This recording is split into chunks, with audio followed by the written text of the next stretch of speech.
Hey there, welcome to this video where I'll be walking you through the automated analysis workflow for Phantech PVC PET-CT phantoms using Imalytics Preclinical. PVC phantoms are crucial for ensuring precise quantification in PET and SPECT scans by addressing partial volume effects, which can significantly distort measurements, especially in smaller lesions. In this tutorial, we'll cover how to perform a full analysis of a PVC phantom from loading the data to generating recovery coefficient calibration curves. Let's dive in. To start, we'll load the example dataset from our tutorial section, which you can find under Tutorials, PET/SPECT, Phantech Phantoms, PVC Phantom, Load Example Dataset. You can also drag and drop the data into the Imalytics or use the folder icon here in the top left. Once the data is loaded, we should have a PET image overlaid on a CT scan. If your CT scan is not calibrated to Hansfield units, I highly recommend performing an HU calibration before proceeding. This can be done by segmenting the fluid within the phantom's channels and the air in the screw holes. If you're unsure how to do this, the Lorenzo Phantom tutorial video describes this process in more detail. After calibrating the CT data, the next step is to calibrate the overlay to %ID per ml. This ensures accurate quantitative analysis. To do this, head to Modules, Nuclear, %ID per ml conversion, input the necessary fields, and hit Apply.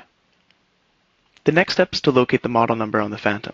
The Phantech PVC phantom model number is etched near the top of the phantom by the inlet-outlet ports. To view this, we can switch to the overlay.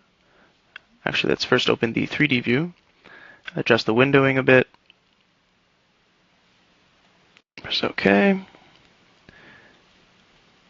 and as you can see, the model number is right here. Once you have this number, go to the menu, Modules, Nuclear, Phantech Phantoms, PVC Phantom, and select the appropriate model number, and then press OK. The software will automatically perform co-registration between the PET and CT data, which is crucial for analyzing partial volume effects and ensuring proper alignment. Once the data is properly co-registered, Imalytics will generate the recovery coefficient calibration curves. These curves are essential for understanding how well the system recovers signal based on sphere size, allowing for partial volume correction. The PVC phantom is designed with spheres of varying sizes, and the calibration curves are created by comparing the measured activity concentration to the known concentration in each sphere.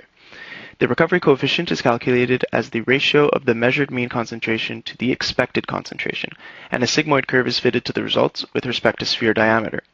The results of the analysis are presented in a table format showing mean concentration, % recoveries, and the fitted sigmoid curve over here. In some cases, the image quality of the CT might not be sufficient for fully automated analysis. If this happens, you'll be prompted to place markers at the cone tips on the phantom. To do this, navigate to the cone positions in the axial view.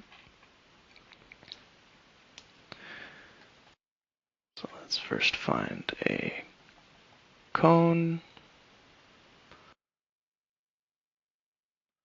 For instance, if we take this bottom one over here, we slice through until its peak.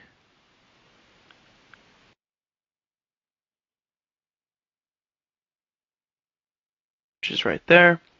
And then we use the Create Marker tool, place a marker at the cone tip. Once you do that for each cone on both ends of the phantom, rerun the function from the phantom menu to continue the analysis. And that's it. You now have a fully quantified analysis of the PVC phantom. If you have any questions or encounter any issues with the workflow, feel free to consult the white paper or reach out to our team. Thanks for watching, and I hope this was helpful.